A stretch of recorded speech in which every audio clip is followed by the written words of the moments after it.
So how did you feel about, your feedback with, It Feels Good Outside? You're approaching 500 downloads on the internet. How did you feel about the feedback?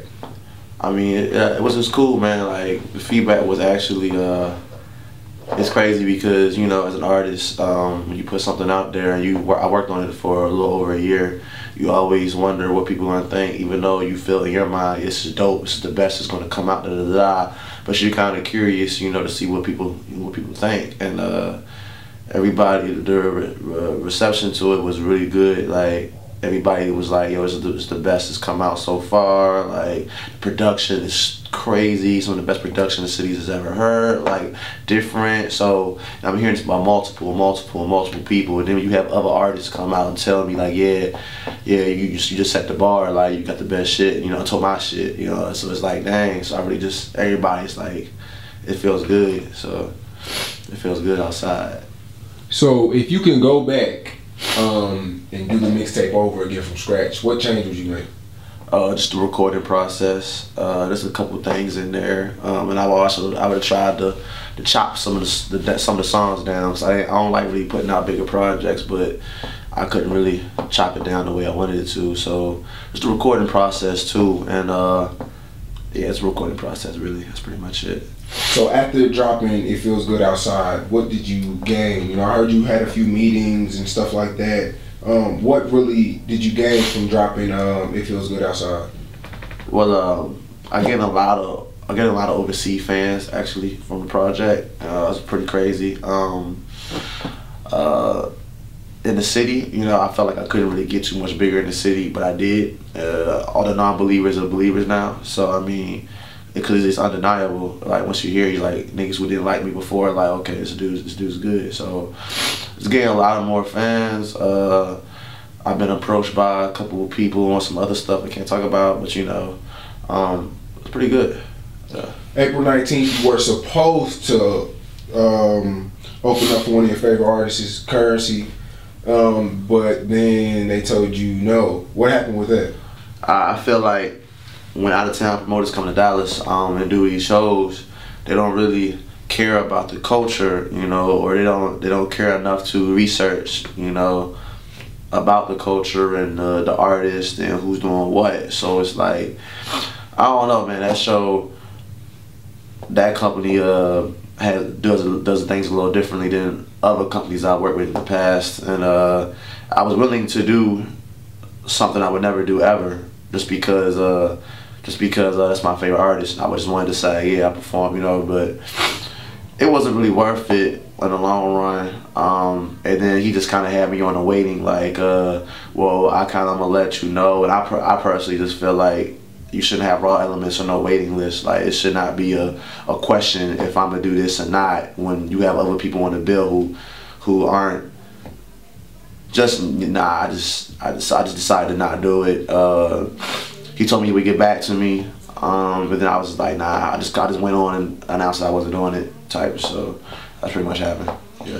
Right. 500 downloads. That's a lot. You probably got more. Did you give out hard copies too, or was it just? I give out hard copies. Yeah. Okay. So let's just say 1,000. 1,000 downloads is hard, especially for hip hop. You know what I'm saying, in Dallas. But what are you gonna do to surpass that and go bigger and bigger and grow and progress as an artist? Not just in the city, but as a person. Man, I got a lot of stuff planned. I hit 500 downloads on that piff, and I did that without major blog support. A lot of these, or not a lot, but the few that do have that stature with the hip hop, whatever, in the city, they got major blog support, and they do numbers like that with that. But that's pure fan base. So, I mean, I got a lot of stuff planned, man. I got a big project I'm working on that I wrote out since I was in high school, and I'm really going to initiate and have a couple people that I respect in the city on. That's going to put us all on. It's a big step. I can't say on camera, but I will tell you after. But yeah, I do need to work on the major blog support, because that's what's going to take me out far reach or whatever. But definitely gonna be touring around more outside the city this year. I've already talked to a whole bunch of promoters that want to get me out there to different cities. So that's the next step for me. Is I'm done really performing in Dallas until certain time. I'm throwing my own show too a couple months from now. I feel like now, you know, with the surplus amount of rappers we have right now in the city, to be ordered to take seriously, you really need to be represented by someone. And it wasn't really like that when I was coming up about 2.5 years ago or whatever. I was on the scene. It's real different, you know, because when I did that first Say Cheese, what was it, 2011? Then in 2011, there was nobody else trying to really be lyrical. There wasn't a lot of artists trying to rap, and now it's become a little fad in the city. So, I mean, at the end of the day, now for people to take you seriously, you got to have some type of form of important credibility, you know. And also the show circuit is cracking down. Like now it's harder to get shows. It's harder to get on bigger shows. You know, it's forcing people to throw their own shows and stuff like that. So, like I said, with the currency, you know, it should be no reason why a top 5 artist in the city, one of the most buzzed artists in the city, it should be no reason why he would not be on the bill. You know, but then you want to charge $3,000 to open up. It's like, for what? You know what I'm saying? But it's another story. But so yeah, that's the difference, man. First of all, you niggas are not cold because it feels good outside. But nah, the first meaning was it feels good outside. Like I'm outside, I feel like everybody's eyes is on me in the city. Like there's been so much speculation around my name, and the bar is set so high, so people are like, what's he gonna do? Like, you know, people got their eyes on me, so it's like I'm outside. It feels good outside. I finally outside the box. I'm finally ready to show people what I can do, you know. And I'm going in real positive with it. You know, when it feels good outside, it's a nice day. You want to go outside. It's a positive mood. You know, you ready to do stuff. Like you ready to get into action. You ready to go out and talk to females. You know, feel good outside. Just a good feeling, and the project has a good feeling because I have a good feeling about what I'm going to do. So when I was making it, I'm like, yo, this is the one that's going to catch people's ears, so it feels good. So you know, it feels good outside. What were some of your favorite tracks on the mixtape? A couple of my favorite tracks is Like Mike in '91. Me comparing myself to Michael Jordan winning his first championship. You know. And you know, a lot of times artists do the cliche song of making a song about how great they are. You know, and that basically was me saying this is the start of my legacy, the start of my reign.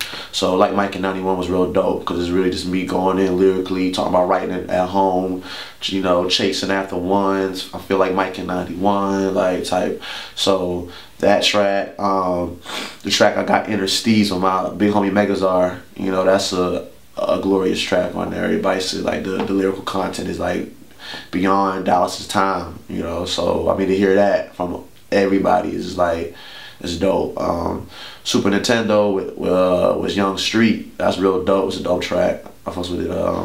Off That Liquor was real dope because it's not really my style. It's more of a southern-ish vibe, but I was telling the story of fornication, you know, and that's a dope song. On the Regular with Shaw is one of my favorite songs too, and that's a lot of people can relate to that because it's talking about tired of my 9 to 5 and I'm trying to do the rap thing and I'm like a celebrity at night. Then I go to bed and wake up and I work at the mall and it's like it's just a slap in the face, like damn. So that's the track that everybody loves. And then Keep Coolin', that's one of my favorites too. There's a lot of different ones. Cash Rules. That's one of them. You naming all the tracks? I naming all the tracks, you know what I'm saying? But you know, that's that. Mona Lisa too. Mona Lisa. That's another one that people are like, yo, do y'all hear this track? Like, 'cause my lyricism was on another. I'm basically comparing Mona Lisa to the state of hip hop, and I'm like, Mona Lisa, what art thou? A nigga fiending, you know, we miss your beauty and your smile, your style. Well, I thought Mona Lisa, and I'm basically like, you know, hip hop is not where it once was, and I'm looking for it.